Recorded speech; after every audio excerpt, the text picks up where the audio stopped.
In the beginning, definitely, you could feel that pressure, that big match temperament. You can see like it's a sport. It's not just like a PC game. Like there's a lot behind it. It's a winner take all. It is a chilly Friday in the Johannesburg southern suburb of Meyersdal. Winter may have taken a cold, hard grip on the streets, but within these walls, the temperature is rising. A few years ago, these four gamers would have been laughed at for saying this is a profession. These days, the critics are laughing on the other side of their faces. This is training for a very serious and lucrative game. Thousands of Africans are sitting behind computers like these and playing sports for a profession. This is the rise of eSports, where prize pools can run up as much as $20 million a tournament. I am here with Bravado, one of South Africa's multiplayer gaming organizations. They are here to train for an up-and-coming tournament to be held in Cape Town. Up for grabs at this tournament is a chance to qualify for the World Cup League of Gaming.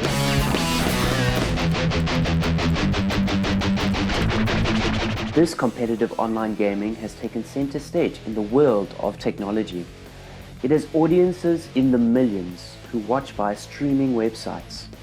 It is the next great online craze in Africa. The competition here in South Africa is fierce. For years, gamers have battled for a few spots in international competition. That's where the money is. As fibre has made South African games faster, players have moved into this growing market. One of them is Dimitri Hadjipascali, team captain of Bravado Gaming. Counter-Strike was just the one game I always stuck with. I would wake up at about 10, 11. I try to get up at that time because I'm previously playing until 4 a.m. Like I said, I'm fortunate enough to be able to do it full time. I would start practicing from about 3 o'clock. I would have little breaks in between. If I'm playing individually, I'm playing with like random people online that I'm just playing against and playing with. But when it comes to team practice, it's pretty much straight from 7 to 11 in general. If you saw Hadjipascali walking down the street, you wouldn't think he was one of the top online gamers in the country. But those in the know ask for his autograph.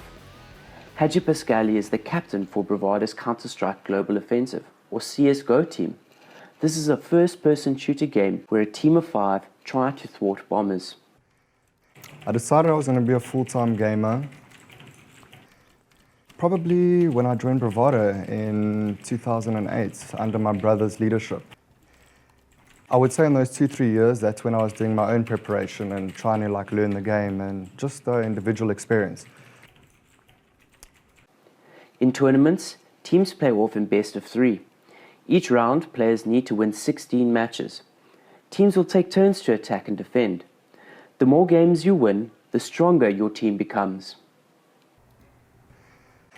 So I would say from around 2008, 2009, that's when I was doing it really full time and I was trying to win. Like every time I came second or came third, it was the worst day of my life for me.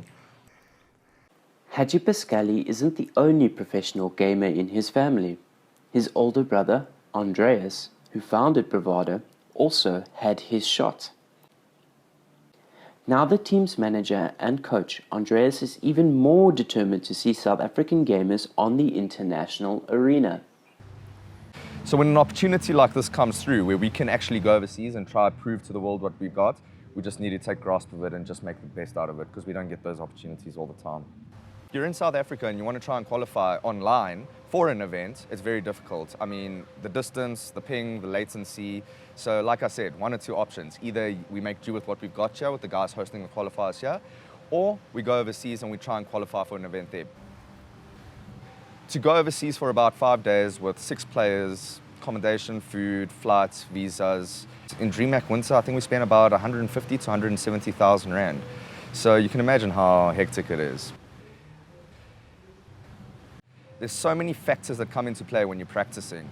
You don't just simply get onto a server and start shooting things. Individually, those guys need to put, for themselves, about 2 hours a day of practice in, with the team about 4 hours. The game revolves around so much psychology, strategy, roles, and there's so many external factors like eating right, good mindset, sleeping well. It's not as easy as people think it is. Look, I'm 29 years old. I am trying to run a business, a brand, a gaming organization. I think it's time that I try and get the guys that are playing for us overseas, make a mark for themselves, make a mark for South Africa, make a mark for Bravado Gaming, and I'll just manage everything and run the business and the brand. As technology gets better and better, so does online gaming. Already you've got stadiums in the ESL, in DreamHack, getting filled up. In the international, prize pools of $16 million, sitting at $18 million now before the international Dota 2 tournaments. And then another 2 million people online watching the games as well. It's exploding. The rise of esports has also opened doors for entrepreneurs. Johannesburg core network engineer Nathaniel Slabbert makes money from streaming games over the internet. Well, where we are today compared to where we were 2-3 years ago, it's like chalk and cheese, really. We broadcast out these games to all the relevant people involved or that want to see it, the viewers. They connect in via internet TV, so platforms like YouTube Gaming, Twitch, they connect in and they watch it.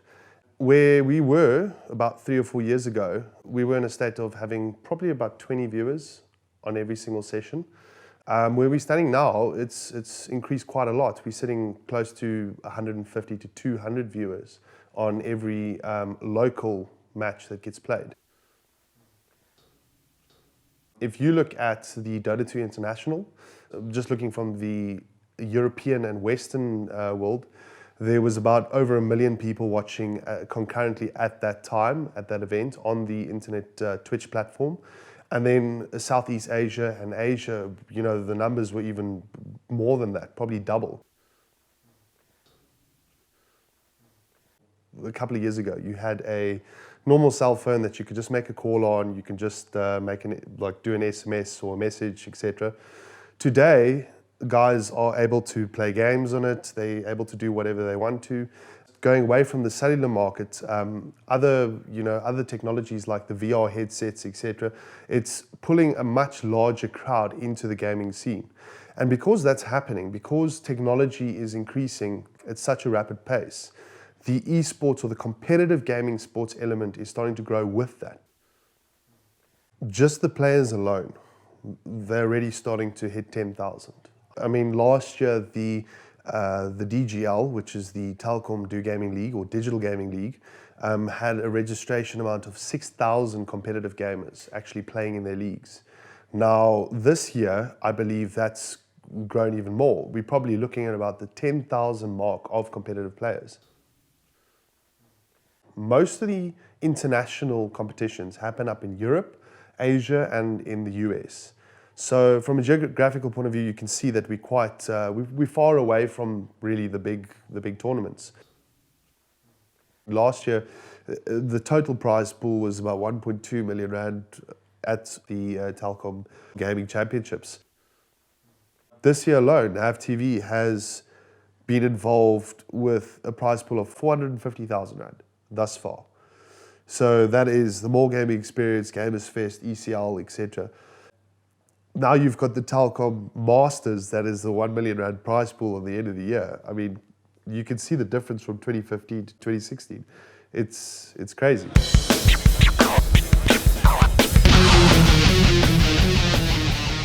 Back at the boot camp, Dimitri Hadjipaskali prepares with his team for their showdown in Cape Town. Over the next few days, the training will be intense. They have a week to go before the competition, and there is a lot on the line. At stake is $75,000 at the Electronic Sports World Cup in Paris on October the 30th. We gather to practice, but it's more intense when we boot camp. It's like it's real life. It's not over we're not all at home in our comfort. It's like we're all here, so a boot camp is for the purpose of for us to be more focused and to get more work done. It forces us to work when we're next to each other. If we're not doing anything else, we're going to practice together. We have our overviews, our whiteboards, all our strategies that we go over. We watch demos together, replays of teams that we're going to play, teams that are playing on a high international level. Like we capture a lot of the things they do. We ghost run, we rehearse things. 3 of us are doing it full-time in our team. One of our teammates, which is Aaron Sonic, he's in school, he's currently in matric. So he only gets to play right after school, and he's still got homework. And as of now, he's not at this boot camp because he's writing prelims. So he's practicing with us online. Haji Pascali keeps coming back for more. For him, it's more about the rush than the cash. In the beginning, definitely, you could feel that pressure, that big match temperament where you're not at the comfort of like your own home, behind your computer on your desk, nobody's watching you, and your hands aren't shaking, and it's easier to play. It's definitely like that in the beginning, and with the new up-and-coming players, the 15, 16-year-olds that are getting good at home, online. Initially, they rock up at these LANs and competitions, and yeah, they don't perform the first 1 or 2 times, and I think it's because of exactly that, because of that BMT, and because of how they know they're being watched on stage, and people are judging their every move, and they better not make mistakes, and they better play the game that they play online. You can win a baseball match, you can win a soccer match, but it's just that feeling of, it's so hard to describe. I've said this numerous amounts of times.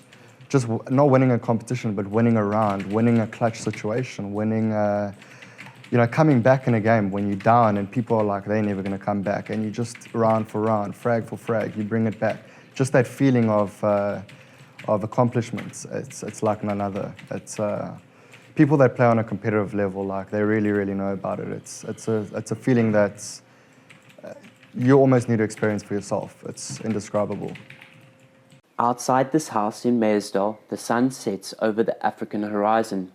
The players, led by Haji Pascali, have settled down in front of their computers for a long night's training in search of being Africa's best. For them, the day's work has only just begun. They will continue to play for the next 4 days before they set out for Cape Town, where the real competition begins. When we come back, how did they get on? We will follow Dimitri and his team to the Electronic Gaming Expo in Cape Town. Be prepared for fierce competition in Africa's new gaming craze. 1, 2, 3, Let's go, boys.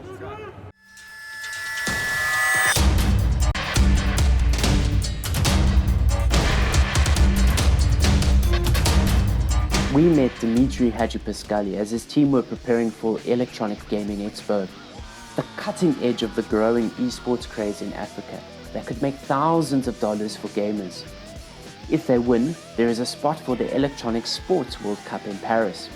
If they win that, there is a handsome $75,000 prize on offer. Competitive online gaming is growing among African gamers who draw an audience of millions via streaming websites. This is the story of Bravado's Counter-Strike Go team from Johannesburg. It's the Friday afternoon before the big weekend. Dimitri and his team has just landed at Cape Town International Airport. After a good night's rest, the team are ready for their big day. Don't forget about everything we do at home. One thing I want to speak about is remember how hard we work on our defaults. Everything that applies when one person dies. How to take advantage of when we get a kill, how we need to take advantage of them making a mistake first. Don't forget about all of that stuff. Guys, when we calm and we make jokes, it's very hard to stop a team like us. You know what, at the end of the day, guys, just be aware of what's going on around you. Have fun, but have structure at the same time and just enjoy it. We're the most prepared team here by far. We put in the most work by far. We're the best players by far. Let's show them. Like I said, they're scared, boys. They're scared. Come, let's give me BBD on 3. 1, 2, 3. Let's go, boys. This is where it will all happen, the Cape Town Convention Centre. Counter-Strike Global Offensive is one of the most popular in South Africa. Globally, there are 5,396 professional players. It is the 4th highest earning game with $19.16 million in prize money at 1,710 tournaments according to esportsearnings.com. The most lucrative esports game is Defense of the Ancients 2. It attracts total prize pools of $86.7 million, with 1,610 players playing professionally and competing in 631 tournaments. At one tournament alone, the International Six, this August saw the crowd-funded prizes locked at $20.7 million. The winners, Chinese player-based Wings Gaming, walked away with $9.1 million for 1 week's work. In Africa, this multi-million-dollar e-story is just beginning. From Johannesburg is one of the old hands. Barry Anthrax Luzada has been involved with this esports for 16 years. In gaming chat, that's almost 2 lifetimes as a professional. He is now a shoutcaster. It means he gives commentary on the sport.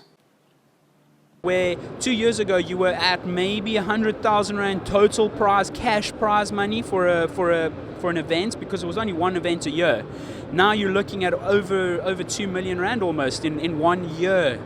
And that's just incredible for gaming in South Africa particularly, and it's only going to grow. At the moment, it's actually exploding into something that people aren't ready for in South Africa, you know. Where we had competitions maybe once a year, maybe once every 6 months, we've now got competitions almost every month. And when I started out, it was a case of people coming around, driving to other people's houses, spending the weekend there, buying, landing. The internet wasn't workable in this country for us to actually do any sort of online competing or online playing, more than 1 or maybe 2 people. Now you've got hundreds, maybe thousands of people in South Africa actually moving into these venues. Twitch has channels categorized into different games. So whatever genre of game you enjoy, you can just click on it and it'll give you the amount of viewers. And at any given point, there's at least 7 to 20,000 people watching Counter-Strike, and if not 30 to 50,000 people watching League of Legends at any day, any time of the day. You want to be playing 8 to 10 hours solidly on gaming just to be able to compete with that international level. Although the industry is booming, it's not been easy for the players of Bravado to play professionally. My name's Ashton Miller. My in-game nick is Goals, and I've been a competitive gamer now for about 6 years or so. And the stigma is, you know, computer games, loner, chill, and just, you know, waste your hours of time into games. Whereas there's so many aspects to it: communication, problem solving, analytics, in-game knowledge. So playing years and years of playing this game, you learn, you know, very specific grenades, very specific movements, positions. I'm what they call an entry fragger. So basically, I'm the first in the combat. So the first one, you know, guns blazing, just trying to get information, you know, identify where the guys are and open up space on the map. So essentially just creating gaps so that my other team can get the job done. Prize pools right now for Dota 2, for example, there's a competition that's sitting at already $20 million. It's in about a month's time. And I mean, $20 million, that's more than Wimbledon. I mean, how can you not say it's a sport if it's competing with one of the biggest sport events of the year, essentially? People doing it as full time, so people earning salaries of $9,000, $10,000 a month. Robbie de Leeuw spent a year in Sweden, the mecca of CSGO, trying to make it. But with the high cost of living in Europe and having to work part-time, he fell short and returned to South Africa. I'm playing on AWP role, so basically with the sniper, we'll hold a bit, we'll try and get a bit more information around the map. It's impossible to play on European servers. Because we're so far away, like, for example, if you shoot a bullet, it will take like 1.5 seconds to register. I think my first game was like Doom and Duke Nukem and all those games, you know. I didn't have a PC. So every time my brother wasn't home, I used to sneak on his PC and try and play, and, you know, I used to say, listen, take off my earphones, see if he's coming home, because, you know, I'll get in trouble. When I was about 17, 18, 19, I had a very terrible computer. Like, it was very slow, I couldn't play much. So, like, compared to now, like, the technology and the gamers that are coming up now, like, these 16, 17-year-old, 15-year-old gamers that are online, and they're improving, and they're very good, you know. Like, we didn't have that advantage. What's it like to lose to a 15-year-old? I don't know, I've never lost it. Rowan van Wyk, Bravado's in-game leader, is a qualified industrial engineer living in Port Elizabeth. When I joined Bravado, it was like a like a dream come true because I know what it represents. It means that you're playing for the most professional and top MGO in the country. Since I'm the in-game leader for the team, I generally have to put in a bit more time. I come up with all the strategies and stuff, and I have to research other teams and see how they play. So I generally put around 6 to 8 hours a day. Pretty much wake up and then I start doing whatever I need to do, whether it be working on strategies, working on myself, doing research. Pretty much from around 2 o'clock, 1 o'clock, once I've done everything, until we finish playing our clan matches that occur at night, until like 12 o'clock pretty much. The people in my school were never generally into the whole gaming scene. The couple of friends that I had generally played some games with me, but never Counter-Strike. I'm the only one from PE and the school that I was in that actually played. I've been playing for about a year, just off and on my brother's computer, and he eventually decided to help me buy a computer of my own. So I would one-on-one him the whole time, and eventually I started beating him. And that feeling of beating someone else that you know is actually better than you, that reward was kind of like my motivation. Back in the huddle, it's getting intense. It took Bravado just over 2 hours to win their quarterfinal over a team called Energy. The competition moved on to its final day and an auditorium. Bravado huddled before their semi-final. It's a big day and they mean business. We're on a mission. We're on a mission and we want to do what we want to do so we can help this country, help yourselves, help put South Africa on the international eSports map. CBD on 3 guys. 1, 2, 3. Bravado score a crushing victory, 2-0. They are through to the final and suddenly drawing attention from teams around the world. One of those is FlipSide Tactics manager Anthony Nell, who is here in South Africa to look for raw talent for the international scene. First and foremost is that with the growth of the scene, what we're looking for is a work ethic. A professional work ethic where guys are willing to put in 6 to 8 hours practice a day, who are able to do so, who have the competitive attitude that you'd find among any other sport. It'll take some time. We generally work on the South Africa being more or less a decade behind the rest of the world when it comes to technology in that sense. But I think that gap is shortening a lot.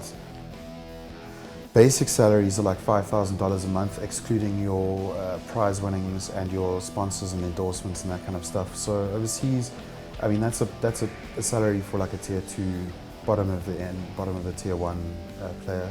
So in this country, we could be looking at anything from say 7,500 Rand a month to 15 to 20 grand a month, depending on the team and the sponsorship deals you have. So what they were interested in was a player development in South Africa. They're looking for good players from parts of the world that are yet untapped by the international market.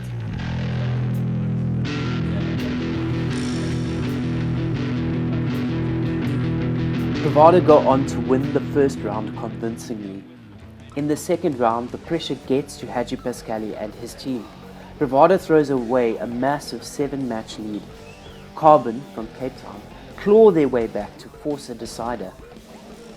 10 minutes before the crucial final round that will either make or break this team, Haji Pascali gathers outside for a pep talk. I've been in this position before. Forget about it. Forget about the past. This right here is what tests our mental strength. Maybe it's small to like teams like SK and Luminosity, 200,000 Rand trip, going to ESL Cup, tier 3, tier 2 event. But for us, for what we've been through and what we play, like this is a lot at stake for us. Think about how we've started every map. We've had like crazy leads, you know? Like it's almost been easy for us, you know, to start. We need to just forget about everything that's happened and just focus on this map. 1, 2, 3.